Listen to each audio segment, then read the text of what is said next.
नमस्कार, स्वागत है आप सभी मित्रों का आपके अपने YouTube परिवार एक्सीलेंट स्टडी पॉइंट 2.0 पर। मैं कुलदीप सक्सेना आप सभी का हार्दिक स्वागत करता हूं।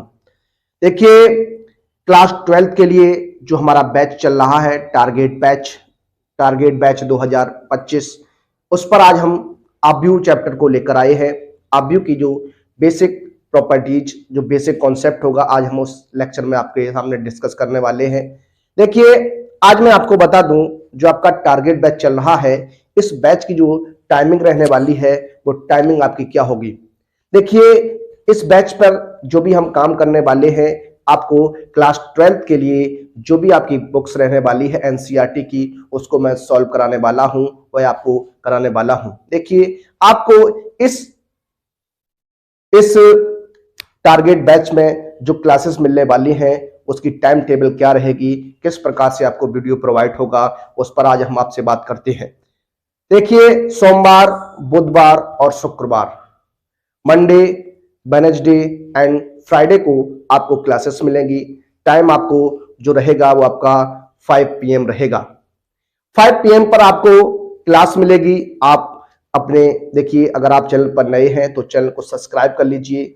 वीडियो अगर आपको पसंद आए तो वीडियो को लाइक कीजिएगा। इसी टाइमिंग के साथ आपको प्रतिदिन जिस ही टाइम पर आपको वीडियो मिलेगी, और टाइमिंग आपको हमने बता दी, सोमवार को, बुधवार को और शुक्रवार को आपको प्रत्येक दिन आपकी ये वीडियो रहने वाली है।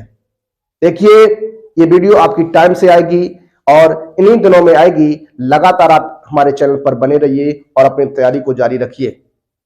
आप लोग अपने मित्रों को इस चैनल पर अधिक से अधिक जोड़िए। देखिए, कोर्स तो हम आपको पूरा कराएंगे, यह मैं आपको दावे के साथ कह सकता हूं। आपकी तैयारी में 4 चांद लगा देंगे। इस बार जो हमने मेहनत की थी, बहुत ही अच्छा रिजल्ट हमने दिया। आगे हम इस अपने टारगेट बैच 2025 पर जो काम कर रहे हैं, लगातार हमने आपको एक चैप्टर जो आपका प्रतिलोम त्रिकोणमितीय फलन इनवर्स ट्रिग्नोमेट्रिक फंक्शन का था, वो हमने कंप्लीट कर लिया। अब नियमित आपको इन्हीं दिनों में वीडियो मिलेगी। टाइमिंग आपकी 5 बजे रहने वाली है। 5 बजे आपको वीडियो मिला करेगी। सोमवार को, बुधवार को और शुक्रवार को ये आपकी टाइमिंग रहेगी। आप 5 बजे वीडियो आपको मिलेगी। आप चैनल को सब्सक्राइब कर लीजिए, बेल आइकन को ऑल पर प्रेस कर लीजिए। जब भी आपके सामने कोई नई वीडियो आएगी तो उसका नोटिफिकेशन आपको मिल सके। तो देर न करते हुए आज हम शुरू करेंगे। आब्यू मैट्रिक्स चैप्टर आपका 3 रहने वाला है। देखिए, प्लेलिस्ट बनी हुई है, आप वहां जाकर तैयारी कर सकते हैं और अपनी तैयारी को पूर्ण रूप से कर सकते हैं। अब बात करते हैं, आज हम आब्यू पर मैट्रिक्स चैप्टर रहने वाला है। आज हम इसका बेसिक कॉन्सेप्ट जो भी होगा, बेसिक इंट्रोडक्शन जो भी रहने वाला है, उस पर बात करेंगे। फिर आगे हम देखेंगे। देखिए, आज हम बात करते हैं आब्यू पर मैट्रिक्स, यानी देखिए आब्यू की परिभाषा क्या है। हम बात करने वाले आब्यू की परिभाषा की। तो देखिए, आब्यू जो होता है उसमें जो भी एलिमेंट्स होते हैं, जो भी अवयव होते हैं, उन अवयवों को m पंक्तियों तथा n स्तंभों में व्यवस्थित करना। m पंक्तियों में और n स्तंभों में व्यवस्थित करना क्या होता है, वो आपका आब्यू कहलाता है। एक आयताकार सारणी बनती है, वह आपका क्या कहलाता है, आब्यू कहलाता है। जैसा कि यहां लिखा गया है, mn संख्याओं को m पंक्तियों तथा n स्तंभों में व्यवस्थित करने पर जो आयताकार सारणी प्राप्त होती है, उसे हम m इंटू n आब्यू कहते हैं। ये आपकी परिभाषा है। उसके बाद नोट में अगर हम बात करें तो देखिए, नोट में आपके सामने मैंने कुछ पॉइंट्स लिखे हुए हैं। इन पॉइंट्स को आप याद रखेंगे। आब्यू जो होता है, उस आब्यू का कोई भी संख्यात्मक मान नहीं होता। आब्यू जो आपका होता है उसका कोई भी संख्यात्मक मान नहीं होता। ये आपका पहला पॉइंट होता है। आब्यू का निरूपण कैसे करते हैं, आब्यू को किस प्रकार से लिखते हैं, उस पर अगर बात करें तो आब्यू के अवयवों को इस कोष्टक के अंदर आपको लिखा जाता है, बड़े कोष्टक के अंदर आपको लिखना होता है। जैसे हम बात करें, जैसे कोई आब्यू लिखना है आपको, तो देखिए इस ब्रैकेट के अंदर आपको एलिमेंट्स लिख देने हैं। इस तरीके से आप एलिमेंट्स लिख सकते हैं। इस तरीके से ये आपका क्या हो गया, आब्यू का निरूपण हो गया। आगे की बात करें, पॉइंट नंबर 3 क्या है, आब्यू का क्रम लिखते समय सबसे पहले पंक्तियों की संख्या m सबसे पहले पंक्तियों की संख्या m, फिर स्तंभों की संख्या n को लिखा जाता है। यानी जो आपका आव्यूह होता है उसका जब भी आपको ऑर्डर लिखना हो, कोट लिखनी हो, जिस तरीके से मैं बात करने वाला हूं, यहां पर देखिए ये आपकी एक आव्यूह है। ये आव्यूह आपका बना हुआ 2 5 3 7 2 और 5। देखिए मैं बात करने वाला हूं सबसे पहले इसमें पंक्तियों की संख्या और स्तंभों की संख्या की। आइए बात करते हैं। आव्यूह के कोट और क्रम की बात कर रहे थे हम लोग। देखिए यहां पर देखेंगे तो आव्यूह का क्रम और कोट आपको लिखना है। देखिए जब भी किसी आव्यूह की बात होगी तो देखिए इस प्रकार से जब भी देखते हैं इस तरीके से, तो ये आपकी क्या होती हैं, पंक्तियां होती हैं, रो होती हैं। देखिए ये आपकी पंक्ति R1 हो जाएगी, ये पंक्ति आपकी R2 हो जाएगी, और इस तरीके से जब आप बात करेंगे इस तरीके से तो ये आपके क्या हो जाएंगे, कॉलम हो जाएंगे C1 C2 और क्या हो जाएंगे C3 हो जाएंगे। इस तरीके से आप जब देखते हैं तो ये देखिए हम मैं बात करने वाला हूं इसका क्रम क्या हो जाएगा। देखिए हमने आपको बताया सबसे पहले पंक्तियों की संख्या को लिखते हैं, उसके बाद हम स्तंभों की संख्या को लिखते हैं। अब आप बात करने वाले इस आव्यूह का क्रम क्या बनेगा, तो आव्यूह के क्रम की बात करें तो इसमें कितनी पंक्तियां नजर आ रही हैं, आपको 2 पंक्तियां नजर आती हैं। और आव्यूह का क्रम अगर बात करेंगे, इसके स्तंभ की बात करेंगे तो स्तंभ आपके कितने रहने वाले हैं, 3 रहने वाले हैं। स्तंभ जो आपके हैं वो कितने हैं, 3 रहने वाले हैं। आव्यूह में अवयवों की संख्या को m इंटू n होती है। जो आव्यूह होता है उस आव्यूह में अवयवों की संख्या जब भी आपको निकालनी हो तो आप पंक्तियों और स्तंभों का आपस में गुणा कर लीजिए तो आपको उतने ही अवयव मिल जाएंगे। देखिए ये आपका है, जैसे हम इसी आव्यूह की बात करें तो इस आव्यूह का क्रम क्या है, 2 और 3 का है। अगर अवयव की बात करोगे तो यहाँ 6 अवयव हो जाएंगे। आप गिन सकते हैं 1 2 3 4 और 5 और 6। इस तरीके से आप अवयवों की संख्या को गिन सकते हैं। अब हम बात करते हैं, सबसे पहले यहां पर हमने एक एग्जांपल के तौर पर बताना चाहूंगा। निम्नलिखित आव्यूह की कोट तथा क्रम लिखिए।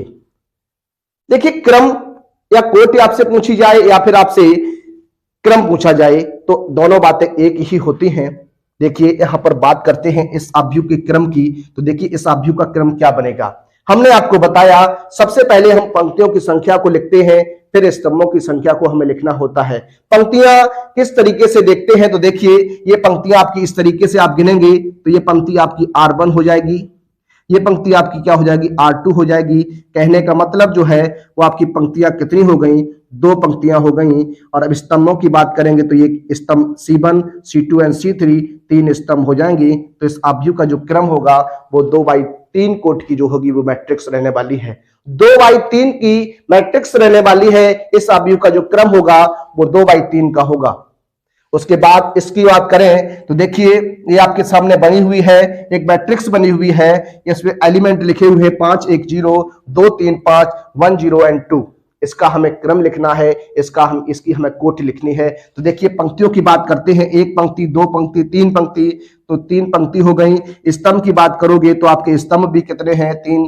तो इसकी जो कोट हो गई, इसका जो क्रम हो गया आव्यूह का वो आपका 3/3 कोट की क्या है, मैट्रिक्स है। इसको हम स्क्वायर मैट्रिक्स भी बोल सकते हैं। क्या बोल सकते हैं, स्क्वायर मैट्रिक्स भी बोल सकते हैं। तो देखिए ये आपकी स्क्वायर मैट्रिक्स रहने वाली है। अब बात करते हैं अगले उदाहरण की। देखिए 5 3 1 5 लिखा हुआ है। अगर आपको इसका कोट लिखनी है, इसकी आव्यूह की अगर क्रम लिखना है तो देखिए पंक्तियों की संख्या की बात करोगे तो पंक्तियों की संख्या भी 2 है, स्तंभों की संख्या भी 2 है। तो ये हो जाएगा 2/2 का क्या हो जाएगा, मैट्रिक्स हो जाएगी। अगले की बात करें तो देखिए इसमें हम बात करने वाले हैं, कंफ्यूजन आपके सामने रहेगा इस प्रश्न में। देखिए अगर आप पंक्ति की बात करेंगे तो ऑलरेडी आपके सामने एक पंक्ति नजर आएगी। स्तंभ की बात करेंगे तो देखिए 1 2 3, तो यहां पर इसका क्रम जो रहने वाला है वो 1 into 3 रहने वाला है। 1 into 3 इसका क्या हो जाएगा, क्रम हो जाएगा। तो देखिए इस प्रकार से आप क्रम और कोटि लिख सकते हैं। इस प्रकार से आप बता सकते हैं कि आव्यूह की कोट क्या है, उसका क्रम क्या है, उस आव्यूह में एलिमेंट्स कितने हैं। तो देखिए अभी ये बेसिक इंट्रोडक्शंस आपका चल रहा है आव्यूह में। अब हम बात करने वाले हैं टाइप ऑफ मैट्रिक्स, यानी आव्यूह के जो प्रकार होते हैं उस पर आइए बात करते हैं। देखिए बात करते आपसे आगे टाइप्स ऑफ मैट्रिक्स की, आव्यूह के प्रकार की। तो आव्यूह के प्रकार किस प्रकार से रहने वाले हैं, प्रत्येक टाइप की हम बात करेंगे। आव्यूह कितने प्रकार के होते, किस किस प्रकार के रहने वाले हैं। सबसे पहले बात करने वाला हूं नंबर फर्स्ट, इसमें हमने लिया है क्षैतिज आव्यूह। क्षैतिज आव्यूह क्या होता है, इसे हम हॉरिजेंटल मैट्रिक्स कहते हैं। क्षैतिज आव्यूह को हम हॉरिजेंटल मैट्रिक्स कहते हैं। ऐसा आव्यूह जिसमें पंक्तियों की संख्या जो होती है वो आपकी स्तंभों की संख्या से कम होती है, उसे हम क्षैतिज आव्यूह या हॉरिजेंटल आव्यूह कहते हैं, हॉरिजेंटल मैट्रिक्स कहते हैं। लिखा हुआ भी है आपके सामने, ऐसा आव्यूह जिसमें पंक्तियों की संख्या स्तंभों की संख्या से कम होती है क्षैतिज आव्यूह कहलाता है। यहां पर हम कहें m जो होगा वो लेस देन होना चाहिए किससे, n से, यानी पंक्तियों की संख्या जो है स्तंभों की संख्या से कम होगी तो वहां पर क्या होगा, क्षैतिज आव्यूह बनेगा।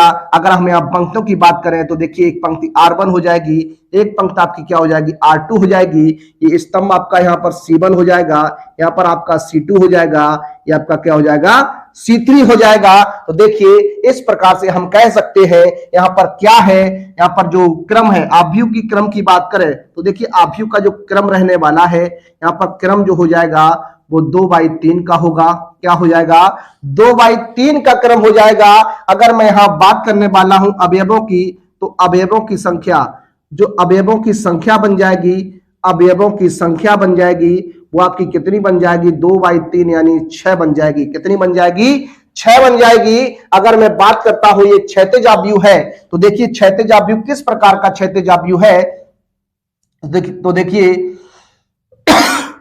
ये जो हो जाएगा वो 2/3 क्रम का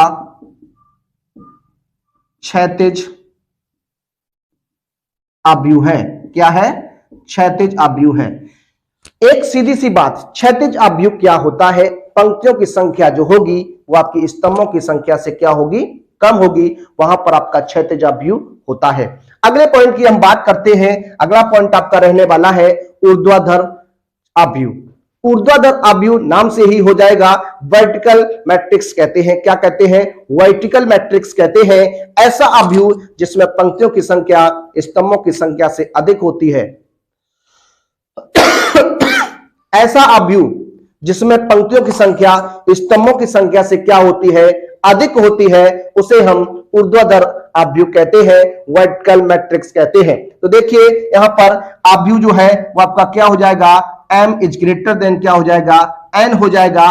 पंक्तियों की संख्या स्तंभों की संख्या से क्या होनी चाहिए, अधिक होनी चाहिए। तो यहां देखिए पंक्तियों की संख्या की बात करें R1, ये पंक्तियों की संख्या हो जाएगी R2, ये हो जाएगा आपका क्या R3। स्तंभ आपके कितने हैं, 2 स्तंभ रहेंगे। कितने रहेंगे 2 स्तंभ रहने वाले हैं। मैं बात करने वाला हूं यहां पर देखिए क्रम की, तो इस आव्यूह का क्रम क्या हो जाएगा, पंक्तियां कितनी है 3 है, स्तंभ कितने हैं 2 है, तो ये आपका क्या हो जाएगा, आव्यूह का क्रम कितना हो जाएगा 3/2 की मैट्रिक्स बन जाएगी। उसके बाद मैं बात करने वाला हूं किसकी, अवयवों की संख्या की। तो यहां अवयव कितने बन जाएंगे, अवयवों की संख्या अगर आपसे पूछते तो आप जानते हैं, हमने बताया m × n यानी 3 × 2 कितना हो जाएगा 6 हो जाएगा। उसके बाद देखिए यहां पर जो क्रम बनेगा इसका, यानी जो आपका ऊर्ध्वाधर मैट्रिक्स है, ऊर्ध्वाधर आव्यूह है, वर्टिकल मैट्रिक्स जो है वह किस प्रकार की है, तो क्या लिख सकते हैं 3/2 की ऊर्ध्वाधर आव्यूह है। क्या है, ऊर्ध्वाधर आव्यूह है। तो देखिए इस प्रकार से 2 कंडीशंस आपके सामने हमने डिस्कस की। अब हम आगे बात करते हैं अपने वर्ग आव्यूह की। इसके बाद भी कुछ और बचते हैं, तो आइए सबको देखेंगे, बारी बारी से देखेंगे। आप लोग कैसा लग रहा है आपको एक बार कमेंट के माध्यम से बताइएगा। वीडियो को लाइक कर दीजिए, अपने मित्रों में से अधिक शेयर कर दीजिए, जिससे आपके मित्रों को भी का लाभ मिल सके, इस सीरीज का लाभ मिल सके। देखिए हम इसी प्रकार से बने रहेंगे आपके साथ, और आप अपनी तैयारी को मजबूत रखिए। आइए देखते हैं अपने अगले क्रम को। आइए बात करते हैं अपने अगले टैब की। आपका अगला टैब क्या है, अगला टैब आपका क्या है, लिखा हुआ है एक वर्ग आव्यूह। देखिए स्क्वायर मैट्रिक्स की बात करने वाले हैं। स्क्वायर मैट्रिक्स क्या होती है, वर्ग आव्यूह क्या होता है। तो ऐसा आव्यूह जिसमें पंक्तियों और स्तंभों की संख्या जो है वो समान होती है, उसे हम वर्ग आव्यूह कहते हैं। क्या कहते हैं, वर्ग आव्यूह कहते हैं, स्क्वायर मैट्रिक्स कहते हैं। तो यहां पर हम लिख सकते हैं क्या, ऐसा आव्यूह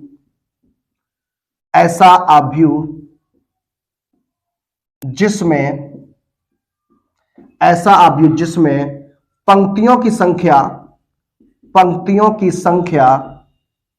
m, स्तंभों की संख्या एन बराबर होती है उसे वर्ग आव्यूह स्क्वायर मैट्रिक्स कहते हैं।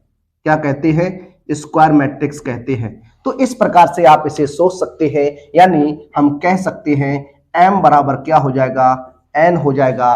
पंक्तियों की संख्या स्तंभों की संख्या के क्या होगी? बराबर होगी। अब इसमें क्या और आगे हो सकता है, देखिए कुछ एग्जांपल्स के थ्रू समझेंगे। जैसे मैं फर्स्ट एग्जांपल की आपसे बात करता हूं, जैसे आपके सामने ये मैट्रिक्स हमने लिख दी है इस तरीके से। अगर हम बात करें क्या ये स्क्वायर मैट्रिक्स है, तो आप कहेंगे ये स्क्वायर मैट्रिक्स है। क्यों है? क्योंकि इसमें जो क्रम बनेगा वो आपका 2x2 क्रम की मैट्रिक्स होगी। क्या होगी? 2x2 क्रम की मैट्रिक्स होगी। पंक्तियों की संख्या जो है वो आपकी स्तंभों की संख्या के क्या है? बराबर है। इसलिए क्या हो जाएगी? स्क्वायर मैट्रिक्स हो जाएगी। बात करने वाला हूं अपने दूसरे एग्जाम्पल की। तो देखिए मैं बात करने वाला हूं, यहां पर एक एग्जाम्पल और लेता हूं। यहां पर 5 3 2 1 3 1 0 2 3 इस तरीके से मैं बात करने वाला हूं। देखिए क्या यह एक स्क्वायर मैट्रिक्स है या नहीं। आप कहेंगे यहां एक स्क्वायर मैट्रिक्स है। क्यों स्क्वायर मैट्रिक्स है? क्योंकि इस आव्यूह का जो क्रम है वो आपका क्या है? 3x3 का है, यानी इसमें 3 पंक्तियां हैं और आपके 3 स्तंभ रहने वाले हैं। तो आपकी ये क्या हो गई? ये आपकी क्या हो गई? स्क्वायर मैट्रिक्स हो गई। देखिए स्क्वायर मैट्रिक्स तो आपकी है। इस स्क्वायर मैट्रिक्स को हम किस प्रकार और लिख सकते हैं वो देखिएगा। इस स्क्वायर मैट्रिक्स को हम क्या लिख सकते हैं, किस प्रकार कह सकते हैं? इसे हम m क्रम का वर्ग आव्यूह भी कह सकते हैं। क्या कह सकते हैं? m क्रम का वर्ग आव्यूह कह सकते हैं। देखिए किस प्रकार से इसे लिख सकते हैं। देखिए यदि आव्यूह m क्रॉस m का एक वर्ग आव्यूह है, तब इसे m प्रकार का वर्ग आव्यूह भी कह सकते हैं। देखिए m प्रकार का कह सकते हैं, n प्रकार का वर्ग आव्यूह कह सकते हैं। तो इसको हम इस प्रकार से भी पढ़ सकते हैं, इस प्रकार से इसे देख सकते हैं। अगला पॉइंट आपका रहने वाला है पंक्ति आव्यूह या पंक्ति सदिश। पंक्ति आव्यूह या पंक्ति सदिश की बात करें तो सीधी सी एक बात इसमें क्या हो जाएगी, जिसमें सिर्फ और सिर्फ एक पंक्ति होगी, उसे हम पंक्ति सदिश कहते हैं। क्या कहते हैं? पंक्ति सदिश या पंक्ति आव्यूह कहते हैं। तो हम इसमें लिख सकते हैं क्या? ऐसा आव्यूह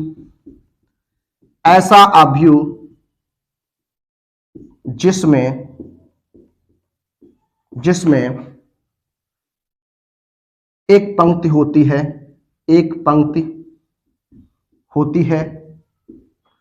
पंक्ति आव्यूह या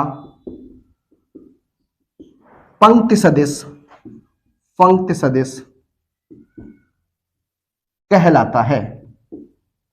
सदिश कहलाता है। सीधी सी बात है, एक पंक्ति होगी वह आपका क्या होगा? पंक्ति सदिश कहेंगे या उसको हम पंक्ति आव्यूह कहेंगे। तो देखिए एक एग्जांपल के थ्रू हम आपसे बात करते हैं। देखिए जैसे एक आव्यूह ए है, यहां बात करता हूं 1 2 5 इस तरीके से। यहां पर आपको एक पंक्ति नजर आएगी, यहां पर इसका क्रम लिखोगे अगर तो 1/3 हो जाएगा। क्या हो जाएगा? 1/3 हो जाएगा। इसी प्रकार से हम अपने सेकंड एग्जांपल की अगर बात करें तो देखिए क्या लिख सकता हूं? 5 3 5 3 9 7 5 इस तरीके से हम लिख सकते हैं। यहां देखिए आपको एक पंक्ति नजर आएगी। क्या नजर आएगी? एक पंक्ति नजर आएगी। अगर इसके क्रम की बात करेंगे तो ये 1 इंटू स्तंभ गिनिएगा 1 2 3 4 5, तो यहां पर स्तंभ कितने हो जाएंगे? 5 हो जाएंगे। तो इस आव्यूह का जो क्रम हो जाएगा वो 1/5 प्रकार की पंक्ति आव्यूह कहलाएगी। आइए बात करेंगे अपने अगले टाइप पर। अगला टाइप आपका रहने वाला है पंक्ति सदिश हो गया। इसके बाद बात करेंगे स्तंभ सदिश या स्तंभ पंक्ति की। तो आइए देखिए बात करने वाले, आइए आगे बात करते हैं अपने अगले प्रकार की बात करें तो लिखा हुआ आपके सामने 3 मैट्रिक्स हमने फिर लिखी आपके सामने स्तंभ आव्यूह या स्तंभ सदिश, स्तंभ अवयव या स्तंभ सदिश। अभी इससे पहले हमने आपको बताया पंक्ति सदिश या पंक्ति अवयव क्या होता है, उसमें हमने बताया केवल एक पंक्ति होती है, उसे हम पंक्ति सदिश या पंक्ति अवयव बोलते हैं। तो यहाँ नाम से ही कंफर्म हो जाएगा, स्तंभ सदिश या स्तंभ अवयव की बात है तो इसमें केवल और केवल क्या होगा, एक जो है स्तंभ रहने वाला है। तो हम यहां लिख सकते हैं क्या, ऐसा अवयव जिसमें केवल एक स्तंभ होता है, एक स्तंभ होता है, उसे स्तंभ अवयव या स्तंभ सदिश कहते हैं, स्तंभ अवयव या स्तंभ सदिश कहते हैं। देखिए एग्जाम्पल के थ्रू अगर हम बात करें तो देखिए मैं बात करने वाला हूं कि अवयव ए मान लेता हूं, यहां आपका ए और बी हो जाएगा। देखिए यहां पर एक ही स्तंभ आपके सामने लिखा हुआ है, पंक्ति की बात करोगे तो आप पंक्तियां दो कह सकते हैं, तो यहां क्या हो जाएगा, ये 2/1 की क्या हो जाएगी, मैट्रिक्स हो जाएगी।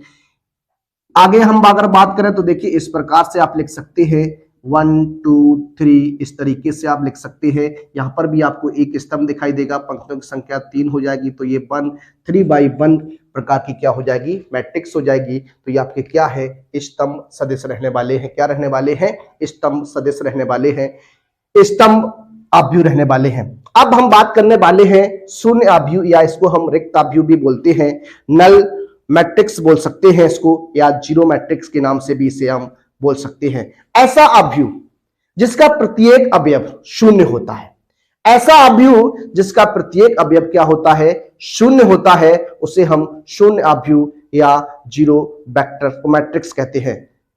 तो देखिए यहां पर हम लिख सकते हैं क्या, ऐसा अवयव, ऐसा अवयव, ऐसा अवयव जिसका प्रत्येक अवयव, जिसका प्रत्येक अवयव क्या, प्रत्येक अवयव जो होता है, प्रत्येक अवयव क्या होता है, शून्य होता है, जीरो होता है, उसे हम क्या कहते हैं, उसे हम क्या कहते हैं, उसे हम शून्य अवयव कहते हैं। उसे क्या कहते हैं, शून्य अवयव या रिक्त अवयव कहा जाता है, कहते हैं। देखिए इस प्रकार से, और इसे शून्य से प्रदर्शित करते हैं, या इसको हम ओ भी पढ़ सकते हैं, शून्य से प्रदर्शित करते हैं। क्या, इस प्रकार से हम इसकी बात कर सकते हैं। एक एग्जाम्पल के थ्रू आपसे बात करता हूं। देखिए अगर मैं बात करने वाला हूं, जैसे यहां पर आपका ओ है, यहाँ पर आपका 0 है, तो ये 0 0 0 इस प्रकार से हो सकता है, या फिर हम इसको कह सकते हैं क्या,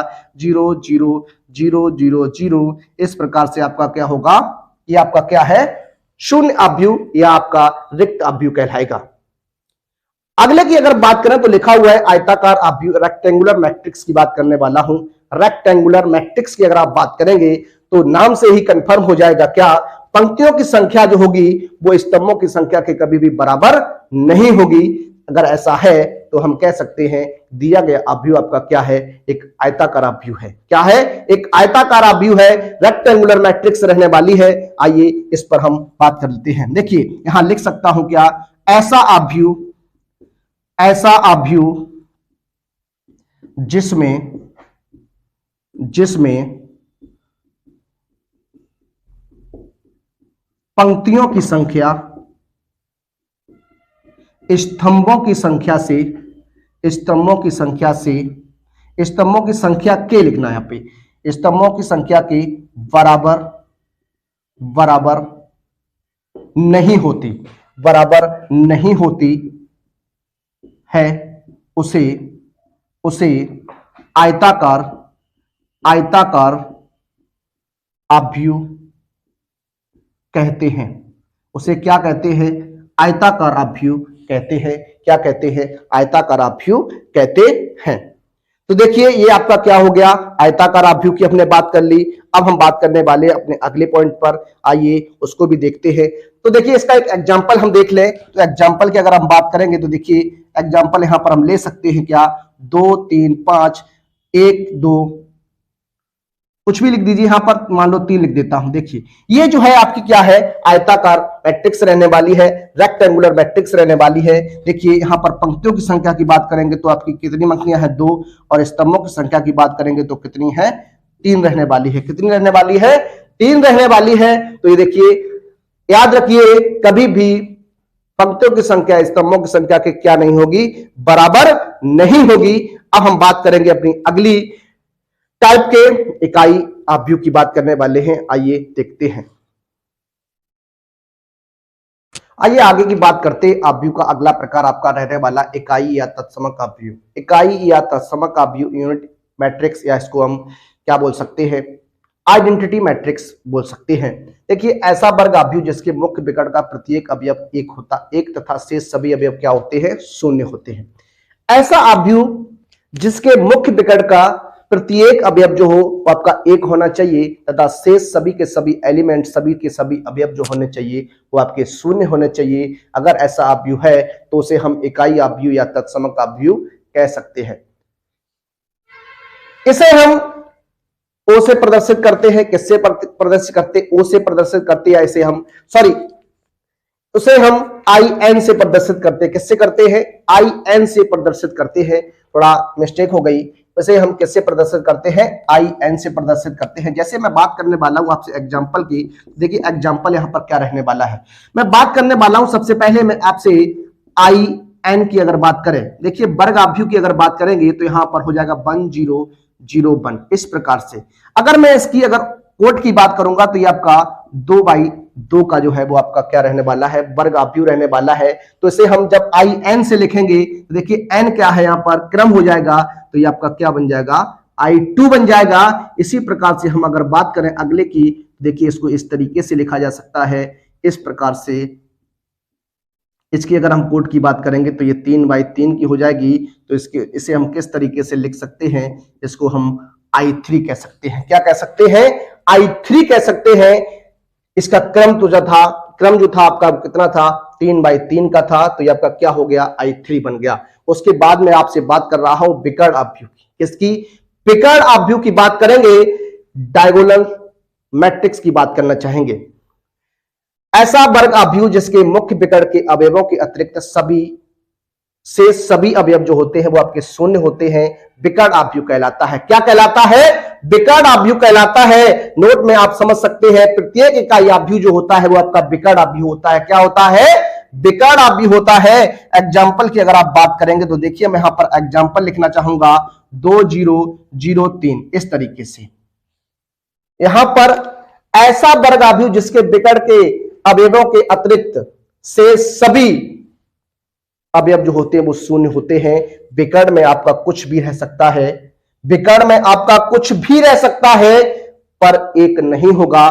तो देखिए ये आपका क्या हो जाएगा, 2/2 का हो जाएगा। यहां पर मैं एक और बात करना चाहूंगा, देखिए ये 500030009 इस प्रकार से भी हम बात कर सकते हैं। तो देखिए ये आपका 3/3 का क्या रहेगा, मैट्रिक्स रहेगी, वर्ग आव्यूह रहेगा।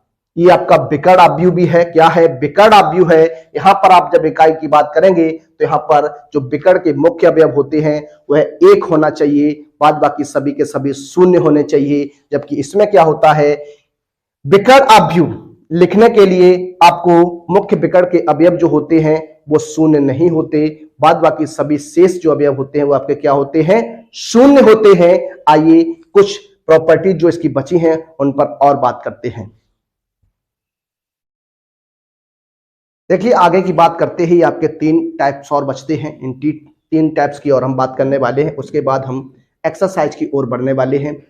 आगे जो आपके एग्जांपल्स रहेंगे, पहले हम बात करेंगे त्रिभुज की मैट्रिक्स की समानता पर, उसके बाद ऐसे ही प्रॉपर्टी बेस्ड क्वेश्चंस हम आपके सामने पहले डिस्कस करेंगे, उसके बाद हम एक्सरसाइज की ओर बढ़ने वाले हैं। देखिए आपके सामने जो अगला पॉइंट लिखा हुआ है, अदिश आव्यूह। अदिश आव्यूह क्या होता है, इस पर हम बात करते हैं। तो देखिए अदिश आव्यूह किसको कहते हैं, ऐसा विकर्ण आव्यूह, ऐसा विकर्ण आव्यूह जिसके मुख्य विकर्ण के सभी अवयव समान होते हैं, मुख्य विकर्ण के जो सभी अवयव होते हैं वो समान होते हैं, तो उसे हम अदिश आव्यूह कहते हैं। लिखेंगे ऐसा विकर्ण आव्यूह, ऐसा विकर्ण आव्यूह जिसके मुख्य विकर्ण के सभी अवयव समान होते हैं,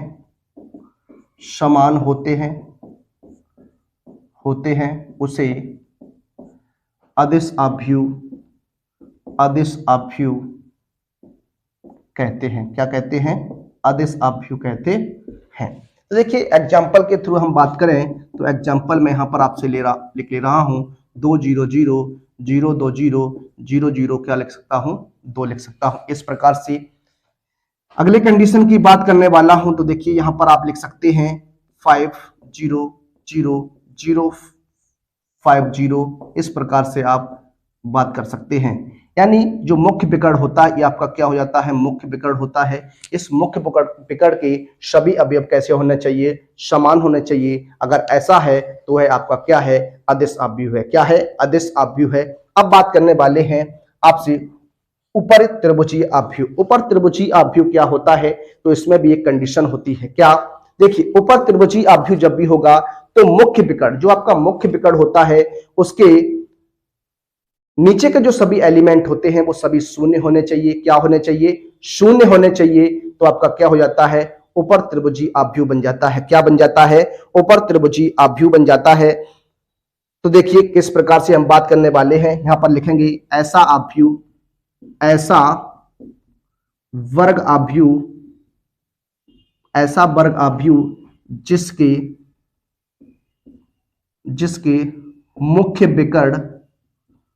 मुख्य विकर्ण के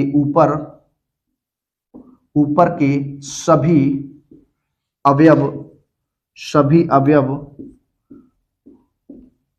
शून्य होते हैं, उसे ऊपर त्रिभुजीय आव्यूह कहते हैं।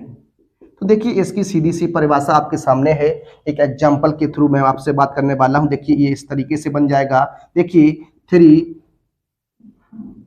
देखिए इस तरीके से आप बना लीजिएगा। ये देखिए विकर्ण बना दिया हमने। यहाँ 0 0 या 0 हो जाएगा। यहाँ पर आप 3 2 1 लिख सकते हैं। इस तरीके से जो आपका मुख्य विकर्ण है, इस तरीके से यह मुख्य विकर्ण, इसके जो ऊपर के सभी एलिमेंट होंगे वो क्या होंगे? 0 होंगे। तो ये आपका क्या बन जाएगा? ऊपर त्रिभुजीय आव्यूह बन जाएगा। क्या बन जाएगा? ऊपर त्रिभुजीय क्या बन जाएगा? आव्यूह बन जाएगा। आगे बात करने वाला हूं आपसे निम्न त्रिभुजीय आव्यूह की। तो देखिए इसमें हम किस प्रकार से देखेंगे। ऐसा वर्ग आव्यूह जिसके मुख्य विकर्ण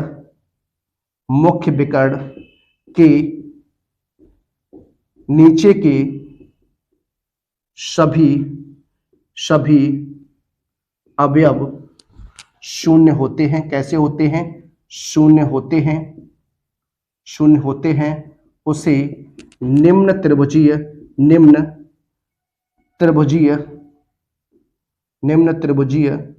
आव्यूह कहते हैं। क्या कहते हैं? निम्न त्रिभुजीय आव्यूह कहते हैं। तो देखिए यहां पर कुछ मिस्टेक्स हो गई है। यहां पर जो हम बात करने वाले थे ऐसा विकर्ण आव्यूह जिसके मुख्य विकर्ण के ऊपर, देखिए यहां पर ऊपर नहीं होगा, यहां पर क्या होना चाहिए? नीचे होना चाहिए। क्या होना चाहिए? नीचे। थोड़ा मिस्टेक हो गया। नीचे के सभी अवयव शून्य होते हैं। तो यहां पर देखिए दूसरा बनाते हैं हम। यहां पर क्या हो जाएगा? देखिए ये 3 5 2 0 1 5, ये हो जाएगा 0 0 9। इस प्रकार से देखिए ये आपका मुख्य विकर्ण हो जाएगा। इसके नीचे के जो सभी एलिमेंट होंगे वो आपके 0 होंगे। तो ये आपका क्या हो जाएगा? ऊपर त्रिभुजीय आव्यूह हो जाएगा। क्या हो जाएगा? ऊपर त्रिभुजीय आव्यूह हो जाएगा। इसमें क्या हो जाएगा? इसमें आपका क्या हो जाएगा? ऊपर हो जाएगा। क्या हो जाएगा? ऊपर के जब सभी के सभी एलिमेंट जो होंगे वो 0 होंगे। तो देखिए इसमें हम एग्जाम्पल की बात करते हैं। तो एग्जाम्पल आपका यहाँ पर मैं बात करने वाला हूँ। देखिए 1 2 यहाँ पर 1 5 3 लिख सकते हैं आप। देखिए यहाँ पर हो जाएगा 0 0 0 1, यहाँ पर 1 नहीं 2 लिख दीजिए, 2 5 1। इस प्रकार से देखिए ये आपका बन जाएगा। इस प्रकार से ये मुख्य विकर्ण है। इसके ऊपर के जो सभी अवयव क्या है, शून्य है, तो ये आपका क्या बन जाएगा, निम्न त्रिभुजी अवयव बन जाएगा। देखिए जो प्रॉपर्टीज थी हमने उस पर आपकी बात की। अब हम बात करने वाले हैं जो अवयव की समानता, जो आपकी अवयव की सर्वसमीकाएं होंगी उन पर। तो आइए उन पर हम चर्चा करते हैं, एक एक को लेंगे और आपको उसके एग्जाम्पल सहित समझाने का प्रयास करेंगे। आइए देखते हैं।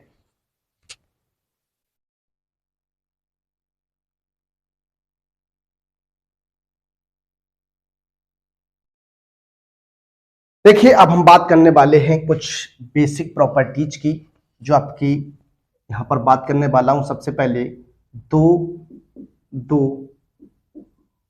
अवयवों की समानता, मैं बात करने वाला हूं दो अवयवों की समानता की। दो अवयव कब समान होंगे, दो अवयव जब समान होंगे जब उनका ऑर्डर जो है वो आपका समान होना चाहिए। दो अवयव समानता की बात करें, दोनों अवयवों का क्रम तथा अवयव समान होने चाहिए। क्या होना चाहिए, समान होने चाहिए, यानी उनका ऑर्डर भी समान होना चाहिए और उनके अवयव जो है वो भी आपके क्या होने चाहिए, समान होने चाहिए। यानी अवयव ए में पंक्तियों की संख्या बराबर होनी चाहिए अवयव बी में पंक्तियों की संख्या, अवयव ए में स्तंभों की संख्या बराबर होनी चाहिए अवयव बी में स्तंभों की संख्या। तो इसे हम लिख सकते हैं क्या, अवयव ए में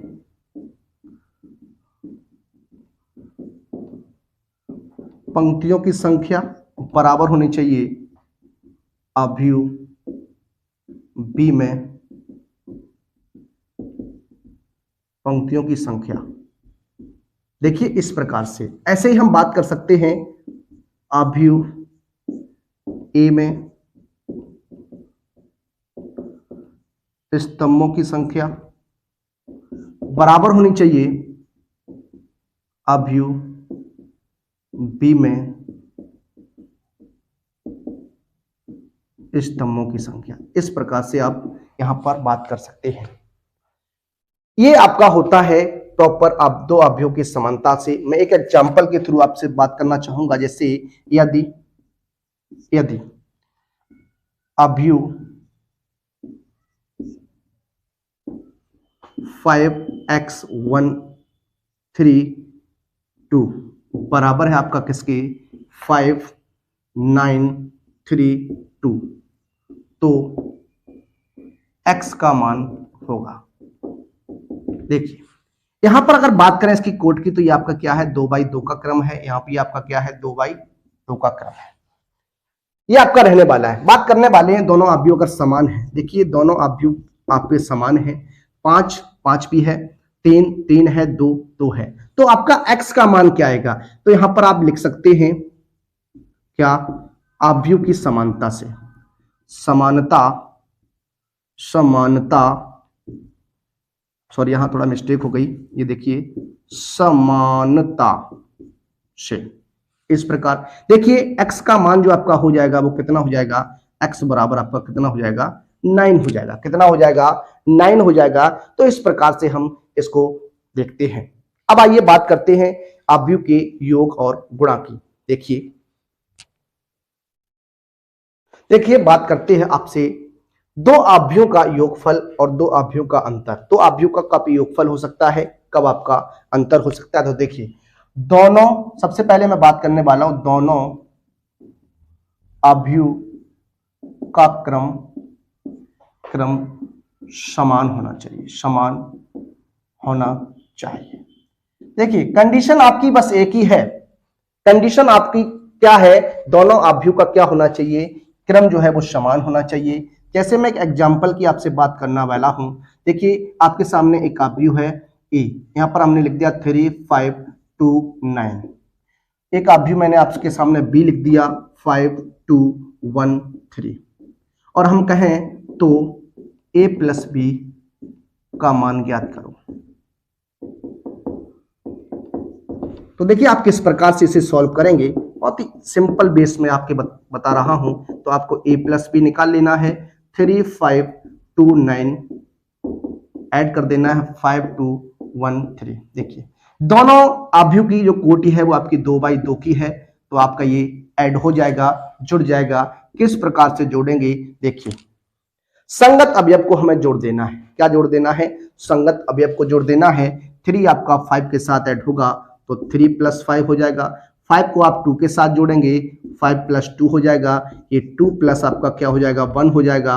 9 प्लस क्या हो जाएगा 3 हो जाएगा। तो देखिए क्या बन जाएगा, ये आपका बन जाएगा 8 7 3 एंड 12। ये देखिए इस प्रकार से आपका क्या होगा 1 के आ जाएगा। इसी प्रकार से आप जोड़ सकते हैं। यहां पर आपकी मैट्रिक्स जो है वो 3/3 की वर्ग मैट्रिक्स हो सकती है।